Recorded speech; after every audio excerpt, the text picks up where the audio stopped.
ક્યારે આવ્યો? જોકે સારું થયું તો આવી ગયો, નહીતર આ તમે બહુ ખોટું કર્યું ભાઈ. કોઈ પણ વાક ગુના વગર તમે મારી કોમલને.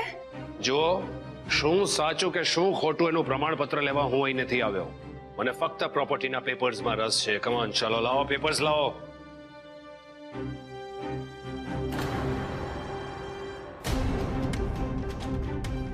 આ પેપર્સ હવે તને નહીં મળે. આ શું મજાક છે? શું કામ નહીં મળે પેપર્સ? તારા દીકરાનું નામ શું છે? શું? ઓહ, પૈસાદાર બનવાની લાઈનમાં તારા કાન પણ ગયા મસમદાર. મેં તને એમ પૂછ્યું કે તારા દીકરાનું નામ શું છે? સુકેશ. પણ આ પેપર્સ પર તો મિહિરનું નામ લખ્યું છે. તો આ પેપર્સ અમે તને શું કામ આપીએ?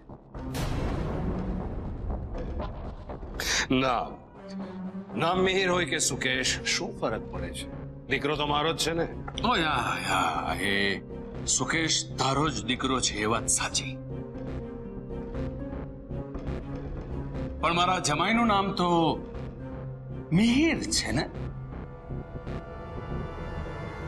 હવે જયારે નામ જ ખોટા છે ત્યારે હું મારી આ આખી મિલકત તને કે તારા આ દીકરાને કઈ રીતે આપું? How and Y?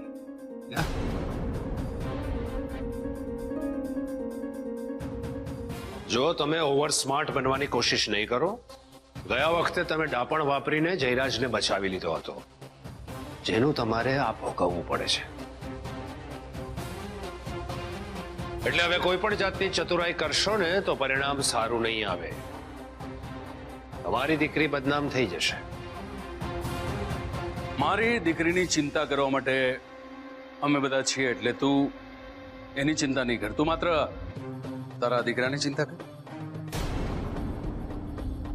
હા, અને આ કાગળિયા તો તમને કોઈ કાળે નહીં મળે.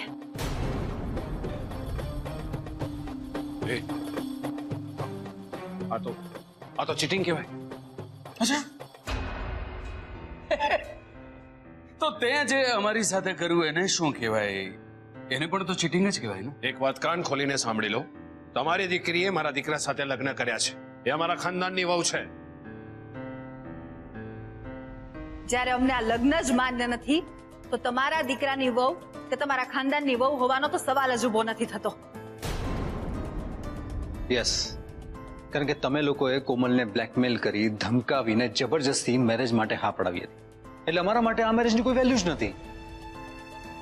કોમલે મિહિરના પ્રેમમાં પડીને એની મરજીથી લગ્ન કર્યા છે.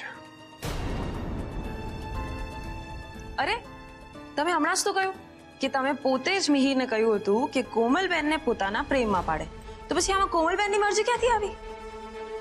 અને કોઈની દીકરીને એની મરજી વિરુદ્ધ લગ્ન કરાવવા એ પણ ગુનો જ બને છે.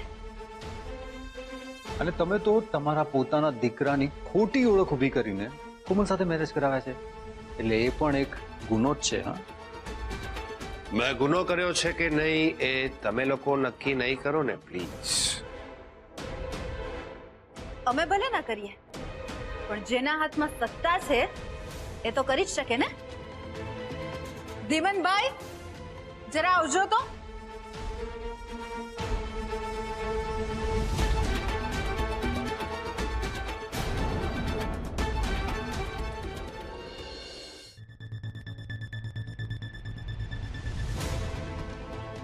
કમિશનર સાહેબ, તમે તારા માટે કમિશનર છે, પણ મારા માટે તો મારા જીગરજાન મિત્ર છે.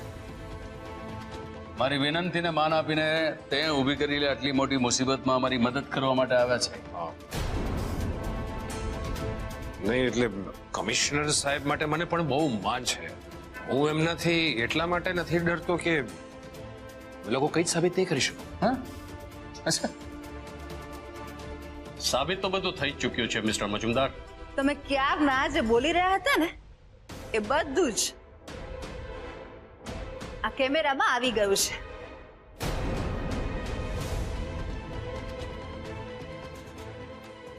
અને આ જે કેમેરો દેખાય છે ને એ મારા બેડરૂમમાં જે લેપટોપ છે એની સાથે કનેક્ટેડ છે.